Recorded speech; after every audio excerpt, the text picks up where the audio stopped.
Bonjour, bienvenue sur ma page.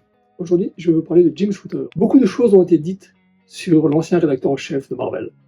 Qu'il était un tyran, qu'il avait remis Marvel sur les bons rails, qu'il essayait de protéger les artistes, qu'il faisait refaire des épisodes complets en se basant sur des idées complètement arbitraires, que sous son aile, les séries Marvel ont atteint le summum de leur popularité auprès des fans, que les séries Marvel ont atteint et battu des records de vente. Bref, Jimbo, comme il était surnommé, était un homme complexe. Tout a déjà été dit sur Jim Shooter, et avec cette vidéo, je ne voulais pas rabâcher ce qui est du domaine public. Mais je voulais également lui donner la parole. Autant que faire se peut. J'ai donc été sur son blog jimshooter.com et j'ai traduit de moi-même ses textes. Sur son blog, il y a plusieurs pages de questions-réponses où il a bien voulu jouer le jeu sans langue de bois. Ces questions-réponses ont, à mon sens, des résultats très intéressants pour les fans. Avant de lancer cette vidéo, je tiens quand même à préciser 3 choses.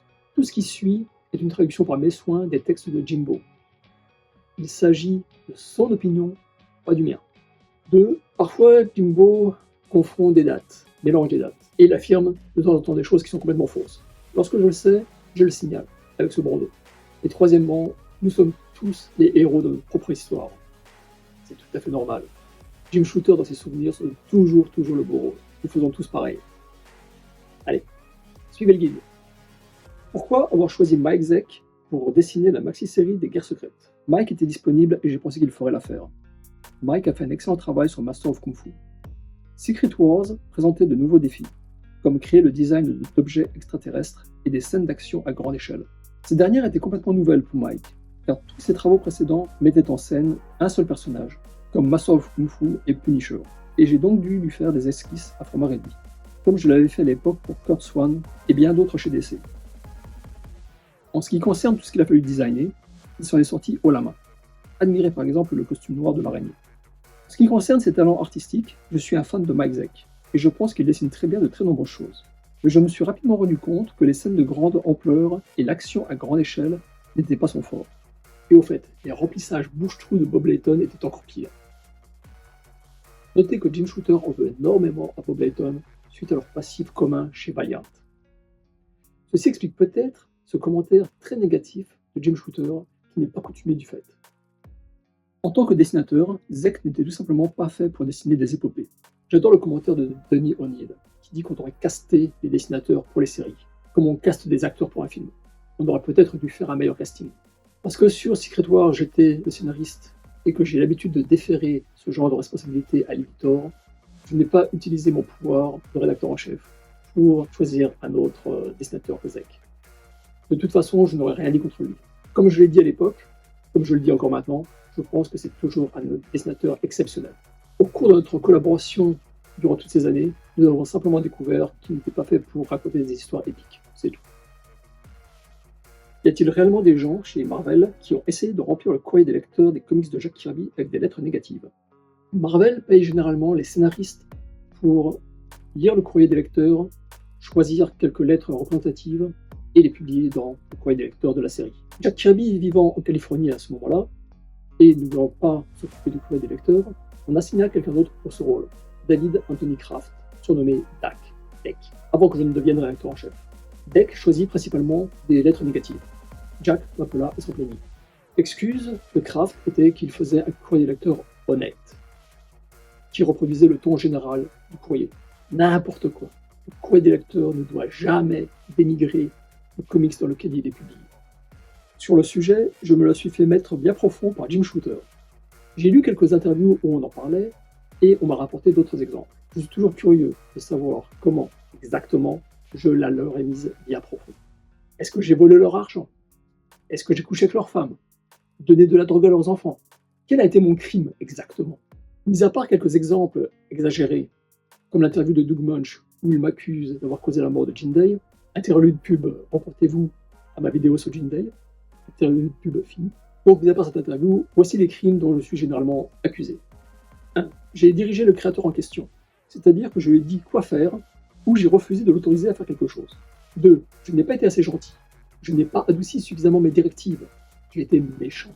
Je rappelle que mon travail consistait à diriger les publications Marvel. J'ai pris des décisions en mon âme et conscience. J'ai donné des directives que j'avais le pouvoir de donner. J'étais le patron. Je ne sais pas quelle partie du mot patron ils ne comprennent pas. Je croyais avoir affaire à des adultes et à des professionnels. J'étais aussi gentil que les circonstances me le permettaient. J'ai été très poli les premières centaines de fois où j'ai expliqué ce qu'ils pouvaient ou ce qu'ils ne pouvaient pas faire. Mais à un moment donné, vous devez dire « fais ceci, ne fais pas cela » et faire comprendre que vous ne plaisantez pas.